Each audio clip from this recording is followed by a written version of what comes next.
کہہ دیجئے میرے رب نے مجھے انصاف کا حکم دیا ہے اور یہ کہ ہر عبادت کے وقت تم اپنی توجہ مرکوز رکھو اور اس کے مخلص فرما بردار بن کر اسے پکارو جس طرح اس نے تمہیں ابتدا میں پیدا کیا ہے اسی طرح پھر پیدا ہو جاؤ گے۔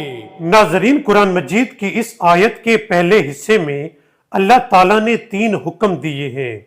پہلا کہ اے لوگو تم عدل و انصاف قائم کیا کرو۔ دوسرا کہ اے لوگو تم عبادت کے وقت اپنی توجہ مرکوز رکھا کرو۔ تیسرا کہ اے لوگو تم اللہ کے فرما بردار بن کر اسے پکارا کرو۔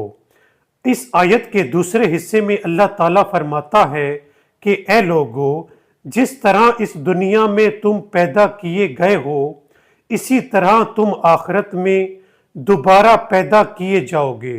ناظرین، اس سے ہمیں سبق ملتا ہے کہ ہمیں چاہیے کہ عدل و انصاف قائم کیا کریں اور عبادت کے وقت اپنی توجہ مرکوز رکھا کریں اور اللہ کے فرما بردار بن کر اللہ کو پکارا کریں۔